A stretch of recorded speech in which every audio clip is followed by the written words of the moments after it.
Hello everyone. In the last lecture, we proved that every infinite cyclic group is isomorphic to the set of integers with respect to addition. In today's class, we will prove that if we have a finite cyclic group of order n, then it has to be isomorphic to set of integers modulo set of residue classes of integers modulo n with respect to addition modulo n. So let's just get on with the proof.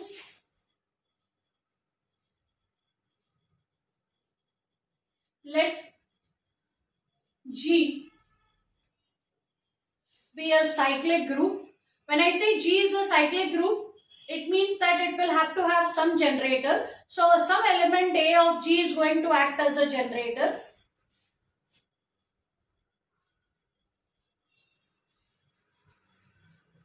Also, I'm taking a finite cyclic group. So the order of the group is going to be finite. Let us take the order of the group. It's said to be a finite cyclic group of order n. So let us take the order of G as n. Now once again, for a cyclic group, we know that order of the group is equal to order of the generator. So since order of G is the same as the order of A, it will mean that order of A is equal to n. And if the order of A is n, it means that n is the least positive integer such that A raised to n is identity. So this is the smallest positive integer which satisfies the equation. Now I am going to claim that the elements of G, of course firstly elements of G have to be integral powers of A because G is a cyclic group generated by A. So every element in G has to look like A raised to some integer. I claim that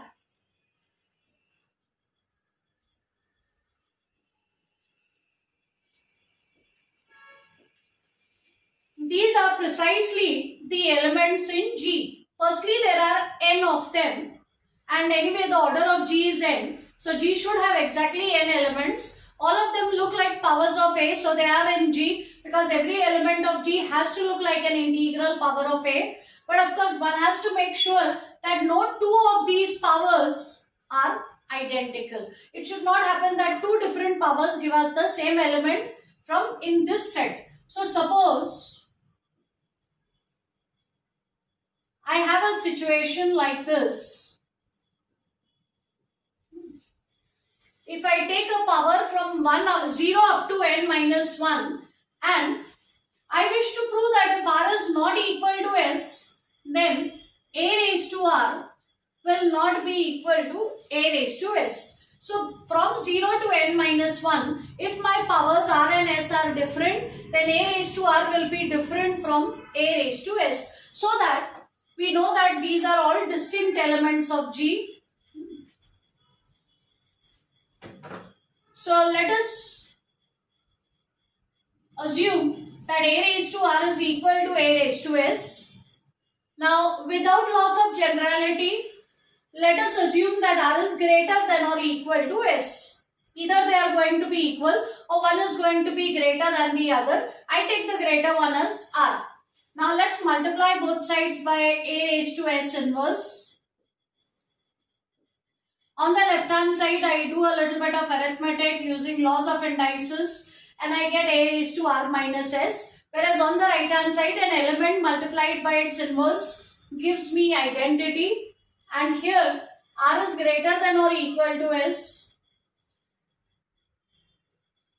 So r minus s is greater than or equal to 0.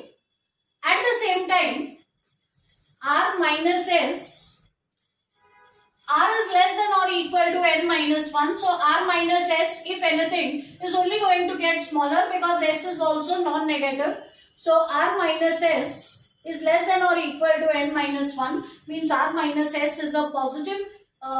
If r minus s is not 0, suppose r minus s is not 0, so if r minus s is not 0, then r minus s will be a positive integer.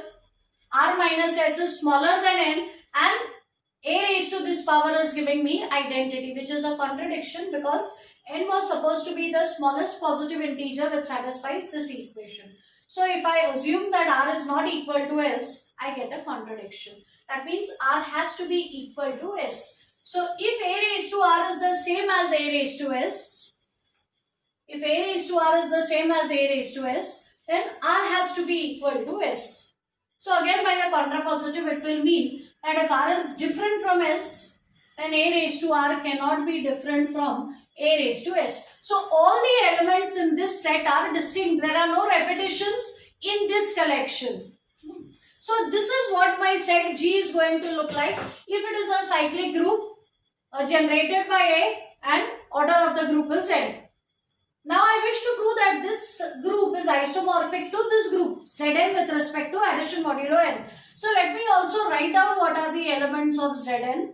I know that the elements of Zn are 0 bar, 1 bar, 2 bar up to n minus 1 bar. So once again, just like we did in the previous theorem, we see a very natural correspondence between the elements of these two sets. So we define a function phi from G to Zn by phi of a raised to I equal to I bar.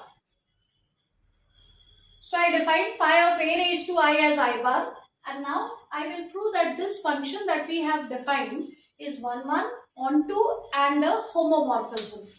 Let's first prove that this is a homomorphism.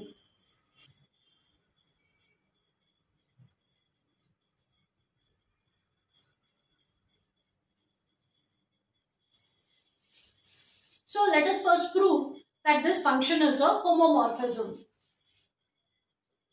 So let's begin with two elements in the domain. Let a raised to I and a raised to j belong to G. Let's calculate their images. By definition, phi of a raised to I is I bar. Phi of a raised to j is j bar. Now look at phi of a raised to I times a raised to j. This is a raised to I plus j. And phi of a raised to I plus j is bar of I plus j, residue class of I plus j, which can be further split as I bar, addition modulo n, j bar. And I bar is phi of a raised to I. J bar is phi of a raised to j. And addition modulo n. Group operation in the codomain is addition modulo n. So this function is a homomorphism. Next, let me prove that this function is 1, 1. So let phi of a raised to I be equal to phi of a raised to j. Suppose images of two elements in G are equal. So then I bar will be the same as j bar, and as residue classes they are equal. These two equivalence classes are equal. That will happen if I lies in j bar, and if I lies in j bar, I has to be related to j, and that will mean that I is congruent to j modulo n. So let's use the definition of congruence modulo. This means the number inside the bracket has to divide the left hand side minus the right hand side. So n divides I minus j, or I minus j will look like n times x. So I will look like j plus n times x. So if I look at a raised to I, look at the element a raised to I, it is a raised to j plus nx. We can simplify that as a raised to j into a raised to nx, which can be further simplified as a raised to j into a raised to n raised to x. But order of a is n. We have already seen that. So a raised to n is identity. So I can further simplify this as a raised to j into a raised to n is e. Identity raised to any integer is identity. So this will be equal to a raised to j. So if images of these two elements are equal, we have proved that these two elements are equal. If phi of a raised to I is equal to phi of a raised to j, we have proved that a raised to I is equal to a raised to j. That means this function is 1, 1. Now let us prove that this function is onto.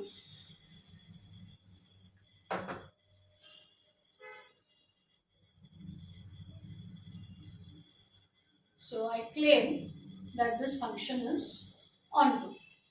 Let me now start with an element in the codomain. That means here. So let I bar belong to Zn.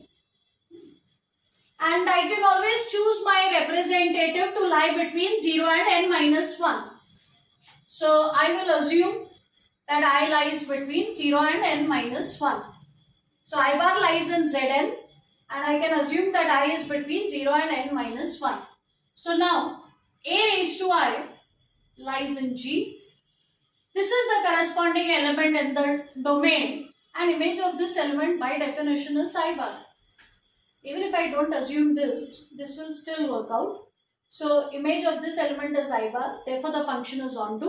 So the function phi that I have defined is 1, 1, it is onto and it is a homomorphism. Hence, this function is an isomorphism and therefore the group G is isomorphic to Zn. So, if I have a finite cyclic group of order n, it has to be isomorphic to Zn, means any finite cyclic group is going to behave just like Zn. And in the earlier lecture, we proved that every infinite cyclic group is isomorphic to the additive group of integers. So, these two become very important because every other cyclic group is going to either behave like the group of integers or like the group of residue classes of integers modulo n. So it is very important. These two examples are very, very important examples of cyclic groups. With that, we are done with this chapter. That's all for now. Thank you.